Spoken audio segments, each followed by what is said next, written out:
sure we're set. Sounds good. You guys should see the presentation, correct? Yeah, we see it. Great. Perfect. So welcome everyone again to our November meeting for the Inland SoCal Housing Collective, our general meeting. We have an exciting presentation today. So we have the City of Rancho Cucamonga, Jennifer Nakamura, who is the Deputy Director of Planning, Mhm. correct? And Yes. she will be presenting and sharing a little bit about some cool stuff that's happening in the city of Rancho. In particular, I think this summer it was in August, or Jennifer, you could correct me. Mhm. I got wind that two local cities in the IE were awarded the PIP, the Pro Housing Incentive Program Mhm. grant. And so, as the last round, we also had the city of Riverside and Needles, who were also awarded that. And we gave them the opportunity to share out on what cool stuff did they plan for that program. We wanted to do that with the city of Rancho Cucamonga. Unfortunately, the city of Fontana couldn't join us today, so we'll try and get them on another date. But we're super excited to hear about what you guys having on. And in addition, Dawn told me about some really cool affordable housing impact or linkage fees that program that you guys started. So we're super excited to hear about that. I think that's a really innovative space, especially for affordable housing. So thank you for coming, Jennifer, and go ahead and get started. Thanks, Melanie. Thanks for having me today. As Melanie previously mentioned, I'm Jennifer Nakamura. I'm the Deputy Director of Planning for the City of Rancho Cucamonga. I've been with the city for almost 20 years now, and my focus has always been on advanced planning and planning for future development. And so a couple of the projects that I've worked on over the last few years are number one, securing our pro housing designation and our affordable housing linkage fee. And so thought I would share a little bit about what we've done with those so far. So the first question that I get asked a lot when people are looking at the pro housing designation is, why? What's the benefit of having the pro housing designation? And so the number one, the first reason is usually, as Melanie mentioned, access to that PIP, which is the Pro Housing Incentive Program funding. In this round, we were awarded $1.2 million. I'll talk at the end a little bit about what we're doing with that. I didn't have a graphic or anything to show because we're still fairly early, but I'll kind of give you an idea of what we're doing with that. It does give you some additional grant points for certain types of grants that the state offers. We have yet to actually move, we've actually yet to apply for anything where that takes advantage. What we've really found, though, are in these last two bullet points are kind of the key things for us. It's it's making that actual commitment to move the needle on housing and showing um, our our electeds, showing our residents, and showing the greater community, as well as our state policymakers, that we're committed to being partners in helping solve some of the housing crisis. We all know that cities come in various shapes and sizes, and they all have different motivations, and those and we wanted to make sure that we were clear with the state that we want to be part of the solution. We don't necessarily want to be a roadblock. The other thing that has helped us do is help facilitate some discussions about housing policy at the state level. We find that our pro housing designation goes a long way to showing our policymakers that we're serious about it, and that when we make recommendations on housing policy, we're finding that they are very receptive or very open to having those conversations. So it's kind of a nice little benefit without being a direct benefit per se. So it's something that's been very important for us in our lobbying efforts on housing policy, and we will continue to move that needle to work on that going forward. Little bit about the process, because this is something that comes up very frequently when we're asked about this as we move forward. So obviously the first thing you do is you go to the HCD website, you download the checklist. And using that checklist, the first thing that I always tell people is assess all of your current programs. A lot of cities are already doing a lot of great things, and they may have done them or implemented them a few years ago. They're still valid. So some of the points that we got through our process were for things that we had adopted quite a few years ago, and those all count. So it's not a matter of that your your timeline starts from the moment you apply. It's what have you done in the past to remove old barriers to housing development, and what are additional actions can you take to then continue to move that needle forward. So once you kind of look at all of those, you want to make sure that, there are probably going to be some additional actions that you'll need to commit to. There's opportunities for bonus points based on certain things. Once you have all of that put together, you submit your application to the state. They assign you to a reviewer. We found that our reviewer was very helpful. We generally found that we were assigned the same reviewer through the process. We had kind of a long break between rounds, and the same reviewer stuck with us and helped clarify a few things. And even in some cases where we thought something could collect points in one category, we found after we talked to them and we better understood, we're like, oh, this really doesn't count in this category, but let's move it to this category. And then those points would actually count. So our reviewer was actually very helpful. I do want to say that I know some folks, there's definitely a mixed bag sometimes depending on your interactions with HCD, but I found that they are generally very helpful in this area. The next thing is then you wait for the good news, and then you get designated as a pro-housing community. And then it's great because you're able there's obviously a press release. You're able to, proudly state that with your community. The last step is whatever actions that you had committed to as part of getting your points for the pro-housing designation, then you need to implement those actions. So that's kind of the last kind of follow-up step that you need to make sure that you complete as well. And we're finishing those up now. So again, a few considerations. Look at your current processes and programs. Look at things that you've done in the past that maybe eliminated some red tape that you can take credit for here. Determine what commitments you're willing to make. Some of the commitments in the pro housing application can be financial, some can be process oriented. Really have a conversation with your leadership and policymakers to make sure that they're willing to make those commitments and implement those commitments. Another piece of the application is really show your work. This isn't just about narrative. Back it up with staff reports, back it up with resolutions, ordinances, all of that other documentation that shows that you've actually implemented these things. Once you've been designated, apply for those PIP funds. They are very anxious to get as many people awarded those PIP funds. They also go multiple rounds. So in the next round of PIP funding, anybody that's been designated pro housing can apply again. And then just depending on funding availability, there may be more funds available. So never hurts to kind of keep your ear to the ground there and see when those next rounds of funding, even if you've been awarded already once.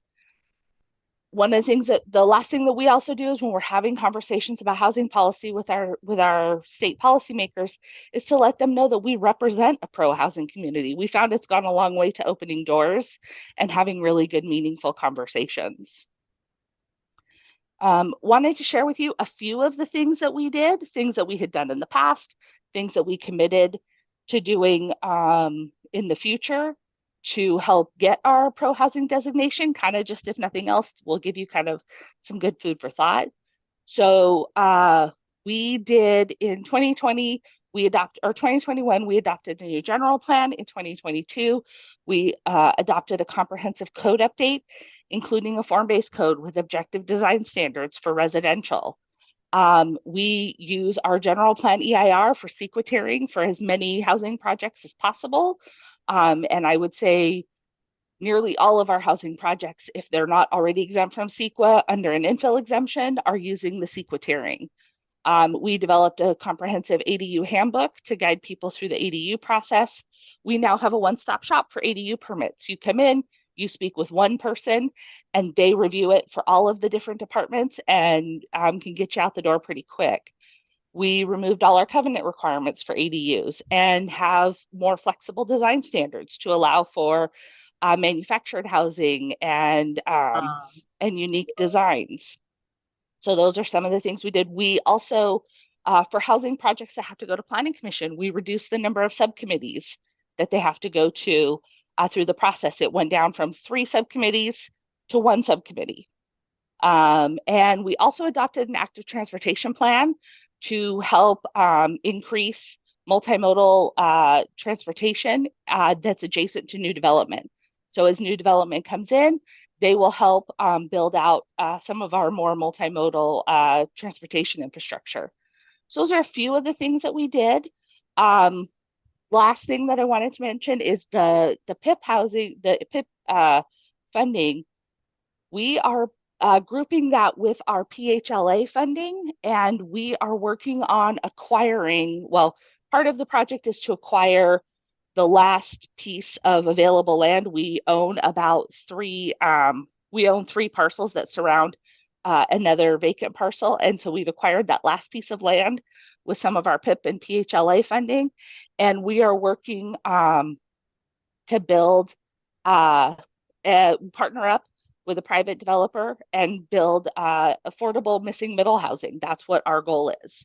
So those are some of the things that we're working on, is to build some mixed affordable market rate missing middle housing. We want to do a proof of concept project so that we can actually show that missing middle works.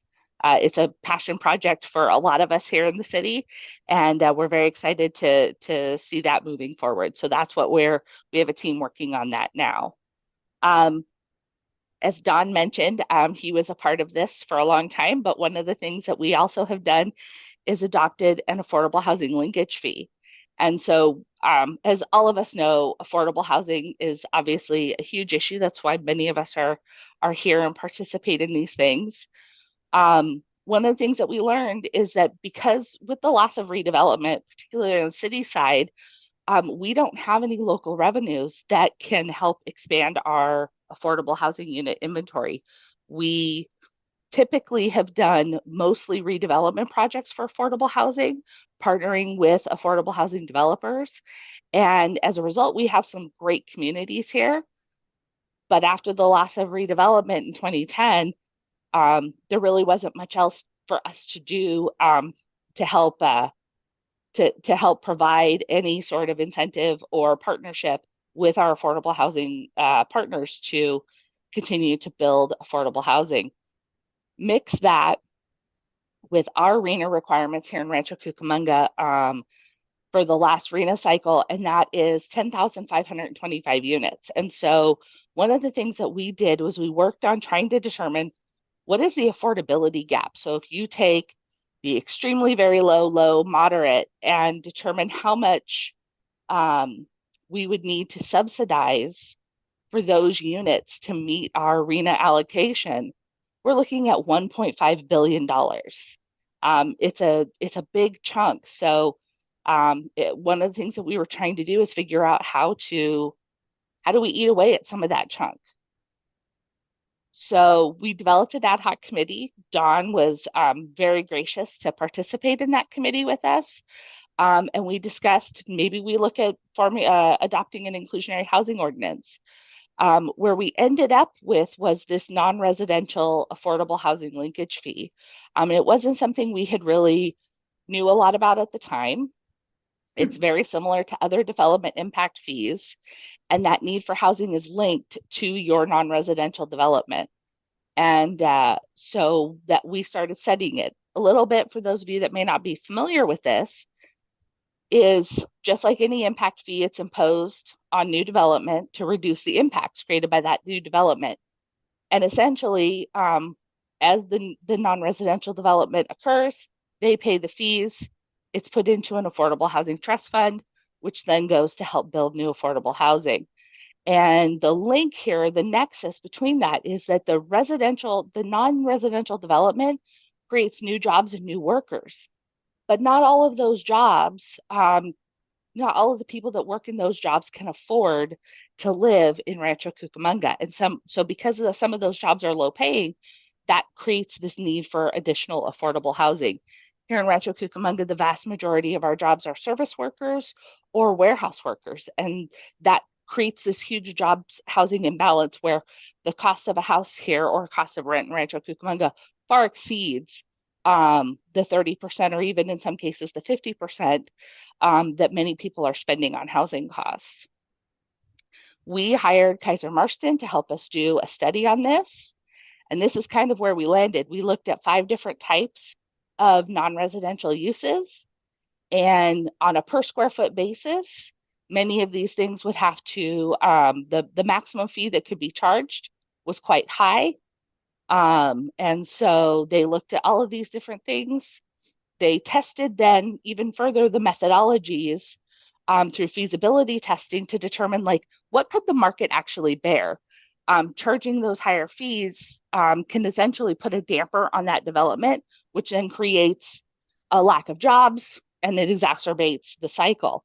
So one of the things that we wanted to do was to avoid placing an onerous burden on non-resident residential developers. So we know they're not going to pay 100% of what their development costs for the lack of affordable housing, but we wanted them to be part of the solution.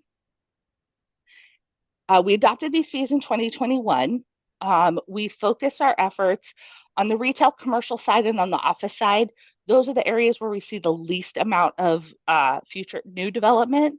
So we did keep those artificially low at 0. However, in Rancho Cucamonga, we have a lot of industrial and warehouse development. And so those moved up to $6 per square foot. And so we were able to actually take that information and charge what we felt was a fiscally reasonable fee that would still allow developers to continue to build projects. This type of fee occurs a lot up in Northern California. It's not something that's very prevalent in Southern California. And we were, I think, one of the earliest adopters in Southern California for this type of fee. But we're finding that other cities are looking at it as a model to help fill in that jobs housing imbalance. I am happy to answer any more questions that anybody has, but that kind of gives you kind of an overview of those 2 larger programs. So Jennifer, we have one in the chat from Miguel, and he said, at what point do you use the linkage fees and how fast do you generate enough revenue from it to use? So kind of like where are you guys at right now and what triggers the usage? Yeah, great question. The usage is triggered by the actual development and the pulling of building permits. So right now we have roughly about 4 million square feet of industrial development in the pipeline. Industrial development slowed down a little bit. We were expecting some of those projects to be approved by now, but the industrial market has softened a little bit. But we expect those to be approved probably sometime next year. And then they pay those as part of their building permits or at the time of building permit issuance. And so then it goes into that affordable housing fund.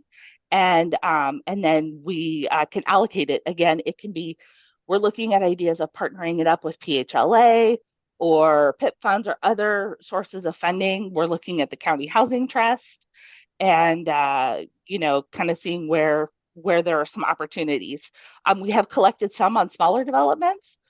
So it is a little bit slower growing right now, but once these larger projects come online, there will be a larger, there'll be a much bigger grouping there.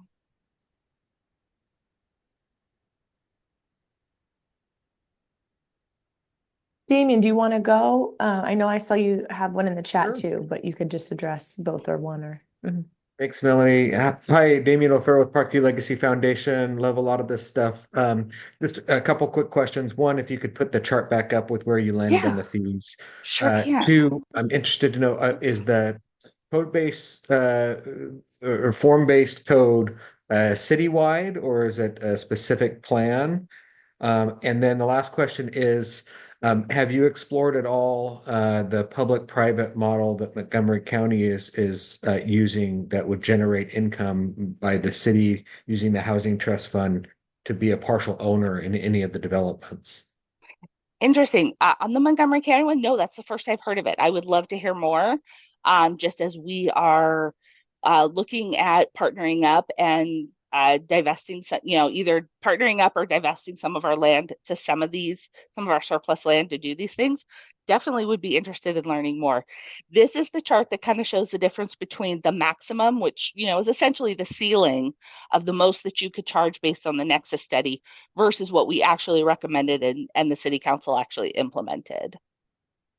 Thank you so much, and And I know happy to there was a follow up middle with you. question. Oh, there was a middle question about the form-based code. Sorry. Sorry, The yes. form-based code applies to mainly our mixed-use developments, which go along our corridors.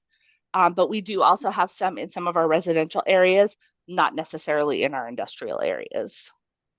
Got it. Thank you. Mhm.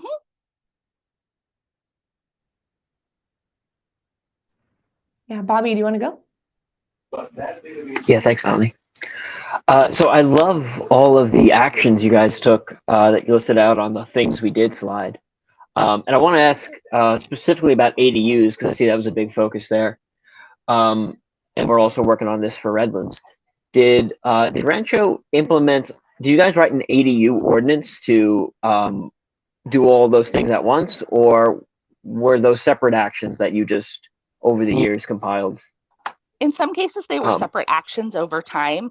We do have a dedicated section to ADUs and JADUs in our code, but we were continually the just like a lot of other communities, when the state kind of pushed cities to be more open to ADUs, the city wanted to take a cautious approach. They knew that this could potentially be a little bit concerning for residents. So we always were making sure that we met with, that we met state law in order to make sure that we were moving things forward. Over time, as people have become more comfortable with it, as people have found that it's more acceptable, um, and that we truthfully, I mean, I could probably count on one hand the number of complaints I've gotten about ADU development um, over the last 5 years. And so we know the council is now excited to say, okay, how do we take it to the next level? We have a lot of properties way far up in the north that are an acre or more. They could very easily fit two detached ADUs on that property with no problem. We're not forcing people to do it, but we want to give people that opportunity if they want to do so. So it's about creating options and removing barriers to some creativity for people who maybe want to have multiple members live on site. well, thank you. Mhm.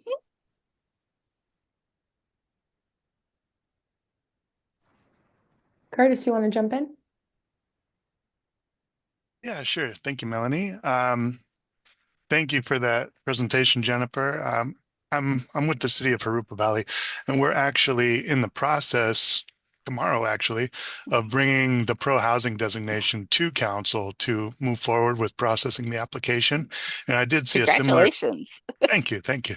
I did see a similar question in the chat from Jessica, but pretty much, did you receive any pushback or flack when you went ahead and did that? I mean, we've already done the initial analysis with GrantWorks to essentially we meet the criteria. We've got enough points to do it, but just curious, was there any kind of pushback or anything like that? There really hasn't been, if I were being candid, if we're among friends here, Um, we don't necessarily shout this from the rooftops with some of our residents because there are a faction of residents who are very upset at housing being developed. This is something that we take as more of a personal source of pride than we want to maintain a good balance of continuing to provide much needed housing for residents who are asking for it, but respecting other residents that maybe don't have that same opinion and want to maintain what is theirs. And that was something that we were intentional with the general plan by focusing our new development in our along our corridors and trying to leave our single family residential as whole as possible. So we do have to strike a key balance, but generally we have found that people um, are generally positive about seeing more housing being developed. I would say the complaint we get lately is that they'd like to see more for sale housing. They're seeing a lot of mixed use apartment based right now because that's an area that we just haven't had a lot of in the city over time. So now they'd like to see more for sale product come back in, and that is starting to, as the market has shifted a little bit, that is starting to come in as well. So um, everybody's kind of getting a little piece, but yeah, we try to have some sensitivity, especially to those that might not be super happy about having additional neighbors. Thank you. Um, Jay, can we pause 1 second? I was going to get a question that's been sitting in chat and then we'll go over to you. Barry Ross asked, how do you think the number of housing units to be created from the impact fees compares with what you could create with an inclusionary housing ordinance? Oh, that's an interesting question. It is. We uh we think um that all new housing is good housing. Um, but I think that what we have found is that inclusionary, we've had some developers in the development community who have been very clear, if you guys are going to adopt inclusionary, we're walking away from Rancho. And that's not necessarily what we want to do either. One of the things that we're looking at, and I see a lot of somewhat familiar faces here. I think some of you were on the Housing Policy Leadership Academy with me a couple of years ago. Uh, so that's why I'm like, some of you look really familiar. And one of the things that we did start looking at was the kind of this idea of taking this type of linkage fee and applying it to residential. We haven't moved forward on that yet. We've got some other things that we're trying to work on, but trying to, at least if nothing else, maybe it's an option instead of an inclusionary. We are finding that a lot of developers are using density bonus law in order to bring in affordable units. And so, that has definitely, I think, helped. And so trying to determine whether inclusionary is the right model or whether you let folks do density bonus, because they sort of have competing priorities. And so those are some of the things that we're still balancing out. We think that nothing will ever be enough, but we're going to try to attack it from as many angles as we can.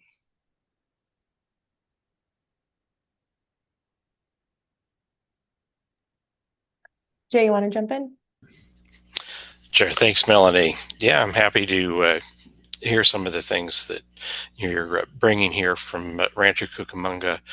And one thing that stood out to me in your recent comment about ADUs was that it seems like smaller developments and smaller programs raise less media attention and raise less neighborhood attention than some of our mid-size and larger projects. And it uh, might be that infill and smaller scale projects can be a big part of our solution. So what's your thinking on that?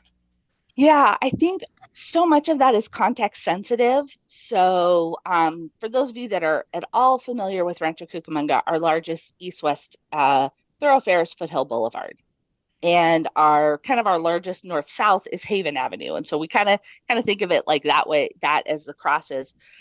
If you look along Foothill Boulevard, where we really focused our mixed-use development, when you go west of Haven, where there are more traditional single family neighborhoods that back up closer to Foothill, it becomes more contentious. We had two developments that were very contentious this year that both got approved, but the neighbors were very upset. There was a degree of change. They were longstanding. One was a longstanding strawberry farm, where that they didn't own the property. The property owner had decided to sell, and it was sold for development. And so there were a lot of emotions and feelings about change and things like that. If you move east of Haven, where there is less single family residential near Foothill, it is far less contentious. In fact, sometimes we don't get anybody that comes to comment on those meetings. So geography matters. And so I think that that's always something that's really important to keep in mind as you're looking at how these developments, move forward in any community. Yeah, the other question would be, how does your department that's focusing on the housing interact with other city departments that are focusing on commercial developments and bringing in businesses and jobs to the region to try at some point in the future return to a balance between the jobs that are being created and the housing that's being created. Yeah. So I am in my position as the Deputy Director of Planning, I'm actually under the umbrella of Planning and Economic Development. And so we work very much hand in hand with our economic development team. We're always trying to focus on solutions that work for everybody. And there are definitely times where we all want to make sure we're in the same room and agree that this is something we want to move forward and that, economically it may work, but does it work on the development side? And then if it doesn't, or where there's conflict, then we figure out either there's a middle ground or we all need to come to consensus one way or the other. And so that is something that we are regularly working through, not only with our economic development team, but even our engineering team from a transportation perspective. We did a big industrial code update in 2021 because the east end of town was going to see some significant industrial redevelopment, and there just wasn't enough transportation infrastructure there to support the number of trucks that were likely to come. And so, we trying to work together to solve all of those problems is really key for our community development departments. Yeah. One possible solution to address workforce housing and market rate housing that I'm beginning to think we should encourage all of our cities to look at is highlighting those employers and businesses in LA and Orange County that are generating a large number of commuter residents who live in our inland empire but work there as they expand, to have them reconsider expanding in those coastal counties and instead shift to expanding here in our inland empire counties close to where many of their workers are already living, and then the jobs that are created there would not have an impact on the housing need because it would address many people who are already living in Rancho Cucamonga and the surrounding cities. A good case in point is Anaheim recently approving the Disneyland expansion Mhm. and bringing in another 17,000 jobs in the next 5 years. Maybe Disney can find a lot of jobs that don't have to be done at the park, that could be done 1 or 2 hours away, and site those jobs in Rancho Cucamonga and the surrounding cities and reduce the impact of the commuter traffic, but also the demand that the coastal counties are placing on our housing supply. Mhm. Yeah, it's a really good point. It's kind of what feeds very much into that jobs housing imbalance is this idea that the higher paying jobs are in the coastal communities. When we did our analysis for the general plan, I think it was over 50% of our residents commute out to anywhere from LA County, Orange County. I think we had some in Ventura County and San Diego County. Yeah, there's like no Um, sugar or anything in it. Babe, go change your clothes. and so we were able, so it's something that we are definitely cognizant of, and we've always wanted to continue to develop our office sector here. The Great Recession definitely gave us, definitely took a hit on our office sector. And then the pandemic has really kind of upended how and where and when people work. And so I don't think anybody's completely sure how that's all going to shake out. We are seeing demand for some office come back, mostly small office in the 1,500 to 2,000 square foot range. But we are seeing that demand and our vacancy rates are still fairly low. So that those are all very positive things. And we actually have we have a couple of small office developments that are currently in process right now. So those are positive signs, and we want to continue to encourage those. Great, thank you. So I'm going to address, Jessica left a question. We have two more questions that have come in the chat. So I told you, Jennifer, we'd have a bunch. So That's okay. I told you, I was like, I think you'll get a lot of questions. So Jessica was asking, following up, saying, I was also wondering about the housing trust. So Do you have an established housing trust by the city, or are you contributing to another trust that's separate from the city? We have submitted a letter of intent to join the county housing trust to be a founding member of the county housing trust. So that's where we think that there's the best, you know, Hmm. group that can administer and then assign outwards rather than trying to create something unique for ourselves. So that's the avenue in which we're working through. Okay, awesome. And that's great because that's um a great way for us to better track and see, that's a viable option for other cities in San Bernardino Mhm. County too. So I'm sure we'll be connecting in a couple of months to see how things are going, or a little bit Yeah. down the road to see how that unfolds. Um, and let's see here. So we have another question from Miguel. What's the story about the single family homes versus multifamily development in Rancho Cucamonga? In other words, traditional subdivisions still sorry, in other words, are traditional subdivisions still where the market is at? If you would have asked me that 2 years ago, I would have said probably no. Our our biggest portion of development over the last 3 or 4 years has been in the multifamily mixed use sector. We have in 2022, we entitled 1,900 new housing units. Last year, as interest rates started to creep, we entitled about 900, so it was a little less than we'd hoped.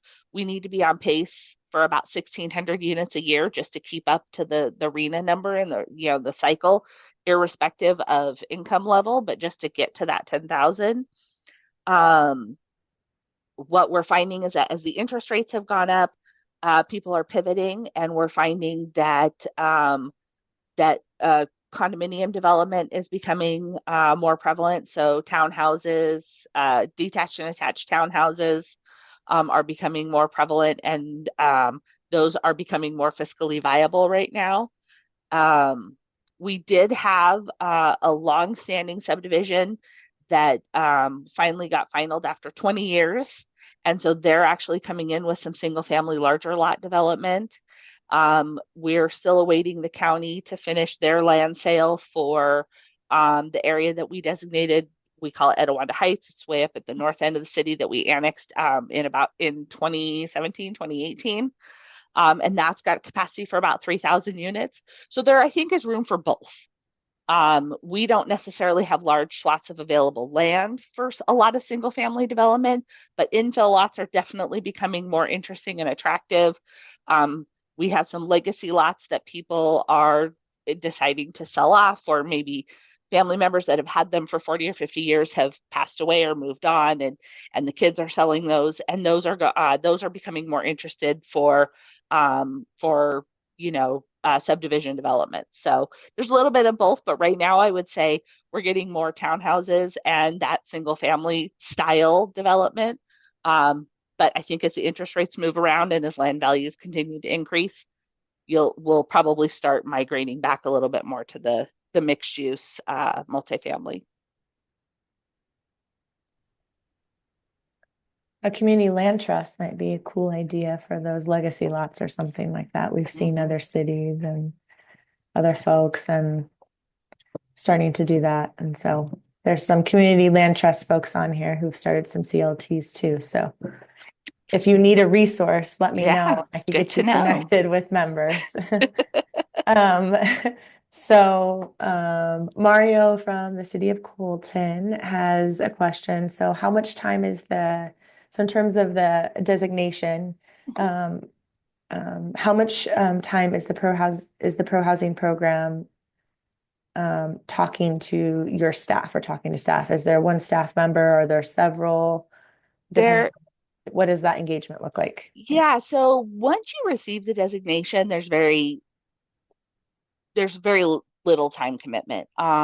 It's the preparation of the application and then the feedback loop with the state to get you kind of to that designation is what's important.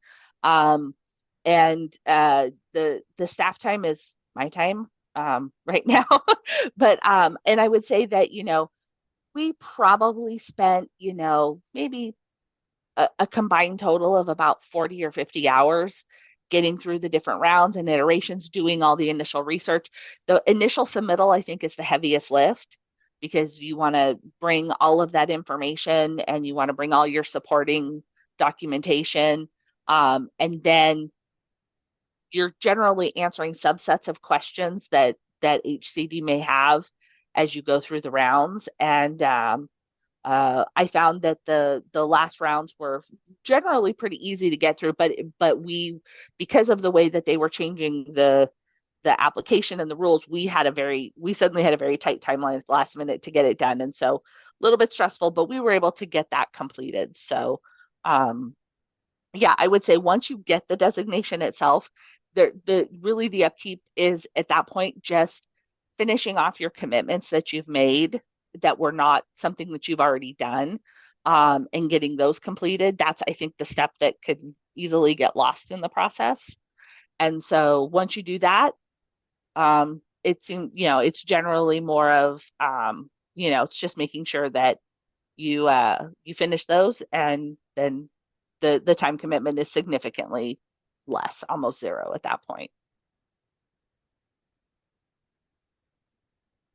I could be wrong about the process now because but when we had last reviewed it and we had done a workshop about a year ago in high desert for some cities. I know it was a very much over the counter experience, working basically in over the counter application of like working feedback. It wasn't necessarily like more of maybe what like a housing element, like submit and then Right. like deny here or a pass and go. It was very much like a group project in some Yeah, there ways. was, especially toward the end as you're kind of almost at that finish line, and I would say our reviewer was very helpful in trying to help, make sure that we had, everything there. It was very iterative and it was very quick. We were able to kind of wrap things up within just a few days at that point. So I think from that perspective, it was really good. Um, and generally pretty straightforward. This is definitely one of the areas where I really commend HCD for being very collaborative in the process. Yeah. And so just like a quick announcement and follow up. So the next round of PIP funds is released. It's actually due December 31st. If you get our newsletter, it was at the bottom of our newsletter that was sent out yesterday. So if you guys don't have that, let me know. Email me, drop your email in here and say, hey, reach out. But the application is live and out and it's due the end of December for this next round of PIP funding. But Curtis has a quick question on how was the process applying for PIP? Or how was the process applying for PIP different or versus the pro housing designation? How were they different or separate or? Yeah, they are separate, Yeah. and separate reviewers. The application is fairly straightforward. You just need to have a plan. The timelines for expending are very tight. So that's just something you have to have something really ready, and that you're prepared to move forward on. For us, the land acquisition was super helpful because we used that for that last piece of, we used the majority of it for a last piece of land acquisition that we needed, that we were already in negotiations on. So that was really super helpful. The For whatever reason, we had some technical issues with the last application, and I kept submitting it, and half the information was blank. And so I don't know where we were running into issues, but they were very good even after the deadline of making sure that we were able to. It was clear that there was some sort of technical glitch, and so they were like, okay. So I said, okay, let me just start a whole brand new one and I'll just fill everything in. And then that finally solved whatever our technical glitch was. But they were very helpful with that. I think making sure that your resolution is completely accurate is a big deal. We had applied for a previous round with our PIP with our pro housing application, and we were getting close to the deadlines and we were like, can we reuse that same resolution? They were like, oh, no, you can't because we've changed the wording. And we're like, oh, man. So had to go back to council to, apply, to approve that. So, and then once we got it, then they came back and forth with us. Once they awarded the PIP, they've kind of come back and forth with us about a couple of the technical details for our plans. So we had to go do some revisions. I'm going to be really honest. I still haven't seen a contract yet. And it was this meeting that was like, I need to reach out to them because I still haven't seen a contract yet. So that's something that I found it has just been something I have to chase down a little bit more. Awesome. So, just like some more advantages. So if we have any cities on here that are considering this, um, Jennifer, I might refer them to you for if you have time as a quick resource. And we do have I know Riverside's on the call too. I saw Michelle and Agrippina and their experience in this space too. But we're hopeful. We're encouraging cities to do this still. Haven't pushed so much this year, but to consider this because it's a great opportunity, even for just with the designation for cities, for projects within those cities to receive extra points.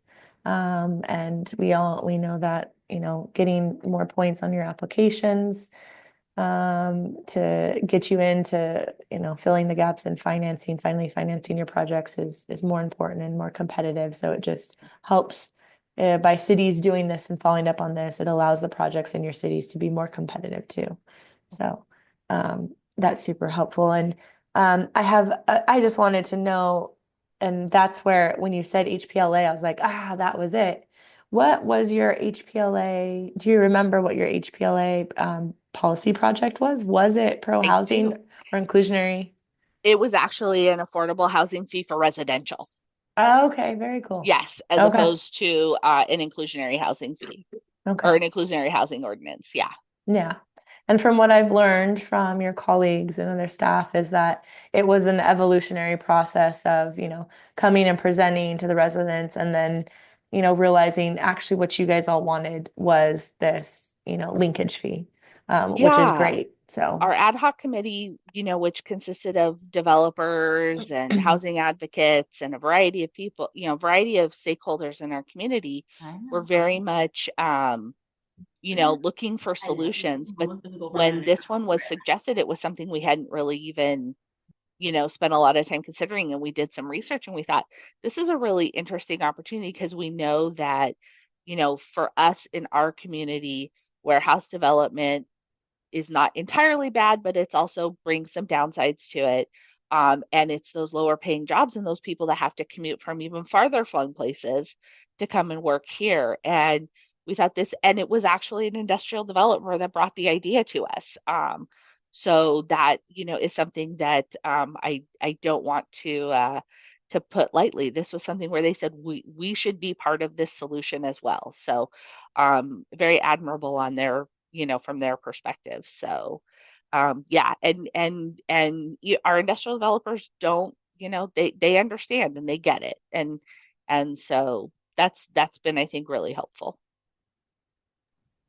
can you provide who the developer was? Because they're obviously your cheerleader, or maybe we could follow up separately, and do that so we don't put them in a hard spot. But yeah, that's great to have those partners at the table, right?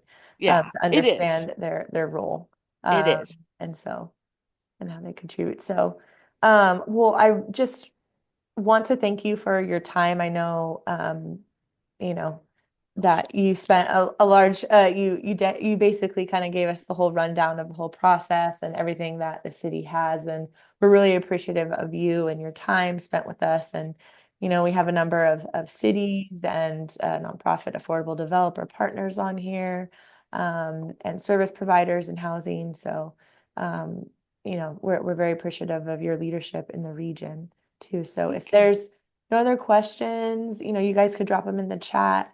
But everyone can give a clap for her. I know we're all on mute, but thank you, Jennifer. We appreciate it. We've been excited to hear about this great work. Thanks for having Um, me, Melanie. I appreciate it. And if anybody has any follow-up questions, please feel free to reach out. awesome. And then so for we didn't provide or we didn't plan a second speaker because we wanted to be able to dive in a little bit to this two-part the PIT program and the linkage fee program that the city of Rancho Cucamonga has. So because of that, I told Jennifer she has both, both slots, both times of the meeting. And so now, excuse me, now we could transition to a little bit more of like member update and pillar update. I know that we have a few of our pillar leads on here. And so I wanted to make an announcement because this meeting goes till 2:30, so we have time still for some updates and general sharing. One thing I wanted to highlight is that our next month meeting in December, we will not have one in December. We usually go dark because it coincides with a lot of vacation time and the holidays and so forth. So this is the last time we will be meeting for the year, but we will be back together the third Wednesday of the month from 1 to 2:30 in the month of January. So look for that. I've had the past 2 months, a couple of updates of email. So I'll be doing all that transition. So you'll probably get a bunch of calendar updates from me about the meetings being moved, the series being set for next year, for 2025. Sounds weird saying that, but yep, for 2025. And so those are just some quick announcements for me. Each of our pillars, some of them are meeting, some of them aren't. So you'll get that update depending on which working group pillar we'll plan to meet in the month of December. So now if any of the pillar leads want to provide a quick update, they can do so. I know that Ayako, just real quick, the Educate and Advocate for Public Policy pillar will not be meeting. Taylor's not on here, so I'll provide the update. We won't be meeting. We just met yesterday. And so our next pillar meeting will be in January. So Ayako, if you want to go. Hi, everyone. Ayako Utsumi here, Expansion of Housing Solutions. And I'm sorry, I have a change to my schedule. I'm driving, and Mel, if you could please make the report, the summary of our last meeting, I would appreciate it. Of course, yeah. Thank Of you. course. So in our last meeting, just last week, we were able to go over our what we call our housing ABC soup. So on our it's just a resource that we use as folks are kind of coming from different parts of housing, from affordable development to single family to housing service providers, folks who are working in a part of the COC, and just different areas of housing in general. We have an ABC soup on our website, we call it, where it talks and it goes through just different terminology. So it's easy for us to kind of throw out, pro housing, linkage fee, inclusionary housing, ADUs, all that. And these might not all resonate with certain folks. And so we've expanded upon that. The past 2 months, we've been working on that, updating things. And so that will be re-released in January. In fact, our website will have a number of updates the first week of January. So you guys could all look forward to that. So in our meeting, we reviewed that and just talked about some of the more recent events, the Vienna housing presentation, as well as our faith-based housing forum that was recently done too, and the ASIC 101 training that we also partnered on in the past month, all kind of centered in our expansion of housing solutions pillar. So that updates and announcements and kind of how the event went was also included in the newsletter. So you could see little tidbits from that in the newsletter. Let's see, anything else? Jay, do you want to pop in? Is there anything update from Bank On or Wealth Building and Preservation meetings planned for December, and any 1 or 2 quick minute snippets about it? Yeah, just really briefly, I may have to meet with a couple of the partners during December by Zoom, but it won't be necessary for everyone to meet with us, as you've said, because of all the different things going on, including myself going to get to sing at Disneyland again this year for some Christmas caroling, so that'll be fun. But we had some good news from the national scene that they released the new data, and there's a significant growth shown in our bank on accounts. Next, bumping up almost to 300,000 accounts currently open in our two-county region here, which is really significant. And still have to evaluate what we're seeing as far as showing the unbanked and underbanked calculations for our region. But part of that may just be that we've seen a significant growth in our region of people moving in with the accounts. And it occurred to me that many of our accounts actually may be counted in LA County or Orange County or some of the other counties because of our commuters who may have opened accounts in other regions. And we do have a couple of new banks and credit unions that are getting certified accounts here in our region. One is the Vita Credit Union over in Montclair. It used to be the school employees credit union there, Montclair, Ontario. School Employees Credit Union changed their name and expanded their focus. And then also the Legacy Bank down in Murrieta, Temecula area is the first and only native owned and native focused bank in the state of California, the entire state. There are a few in other states around the US, and so the bank on staff were very excited about having them come in and join us as a partner. And they have a very strong focus on this. They were excited about Bank On to learn about it. They've been some of the leaders in the state with the Cal Account program. One of their leaders is on the Blue Ribbon panel. And so we've got a great connection there. And their focus is broader than our region. They are working to serve various rural tribes who may be 1 or 2 or 3 hours from any sort of um, buildings and commercial spaces. So they lack access to financial resources, and they're looking at bringing in some creative alternatives to branch offices to some of these smaller tribes. They're a fairly well-to-do tribe, is the sponsor, and they feel responsible to help out and give back to many of the other tribes around the state and around the western U.S. as well. So, and we're just about set to begin introducing our Train the Trainer program for our banks and credit unions so they can bring their frontline staff up to speed, as well as following that will be the Train the Trainer for our governmental and nonprofit service provider frontline staff so that they will understand how best to serve this population, which we have estimated is somewhere in the range of close to 1 million people who still need an account and are still using check cashing services, payday lenders, and many other predatory financial services that are out there. So a lot of exciting things coming, a lot of work on all of our parts to pull these together, and I appreciate a lot of people who are evaluating and reviewing the tools and materials as we produce them.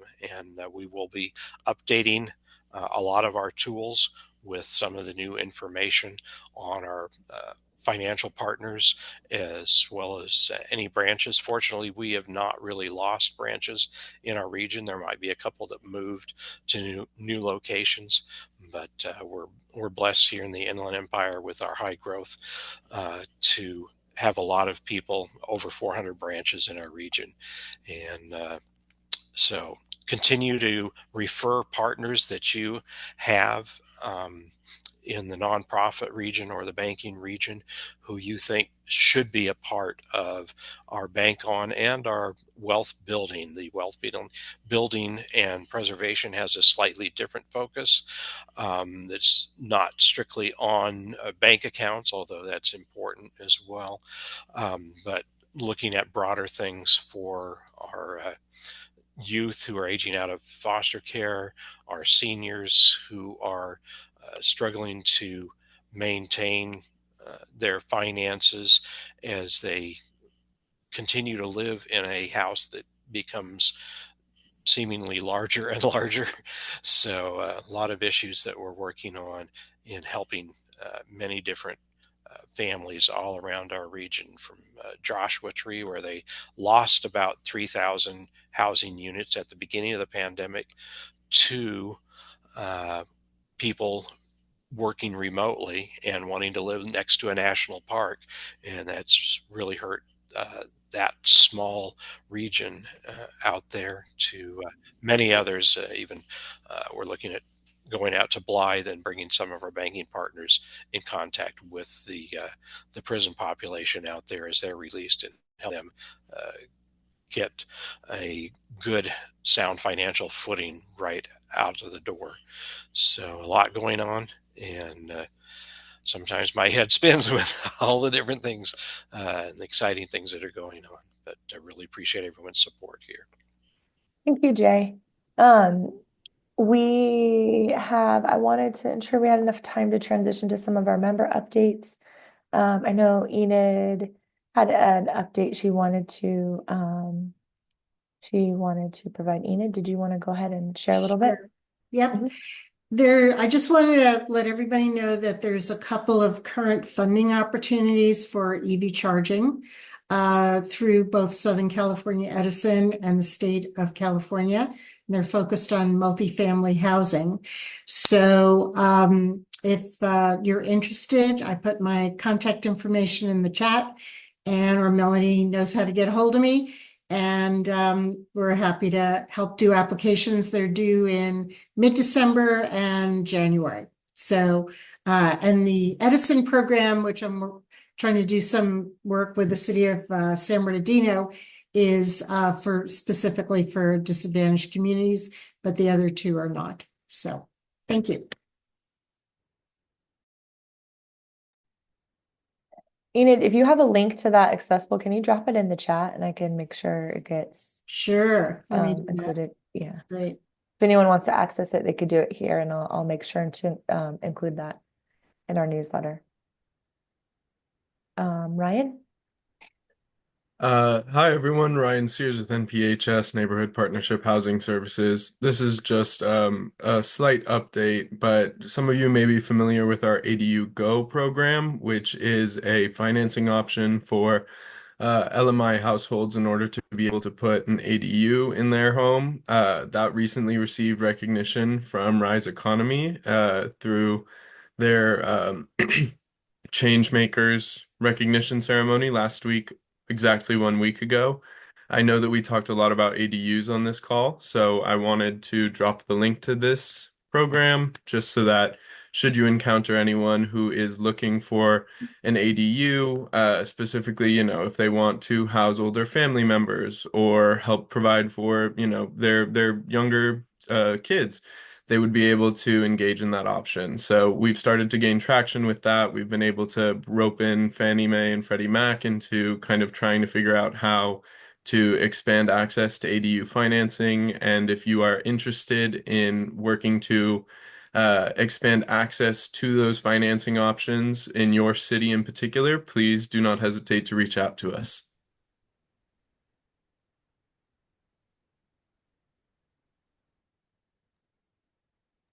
Curtis says that if the homeowner is in Hoopa Valley, he'll underwrite the loan as well for us. Sounds good.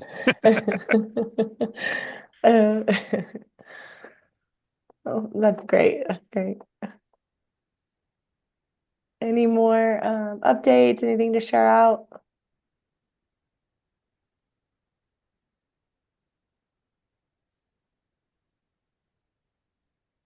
Ryan? Just one more thing. As we all, if you don't know, there was an election. It did happen. Now would be a good time for anyone keen on engaging in policy outreach to start sending those congratulatory emails to your local state assembly members and state senators to say, hey, congratulations on re-election, or, congratulations on being elected, so that we can start as a pro-housing group, really start building those relationships, especially on the state level, in order to ensure that they are directing funding towards the causes that we all advocate for. Thank you, Ryan. And a lot of that identifying is happening in our educate and advocate pillar too. So our meeting on Tuesday, we talked about tracking, getting our most recent update to start creating a list of, yep, who we need to go after, who do we need to start talking to get the ball rolling. So we'll definitely be moving forward with that conversation in January. And we look forward to folks if they want to be a part of that. So please join in. We have some exciting ideas this year, or exciting things to add on to what we're already doing from this past year. So, Ayako?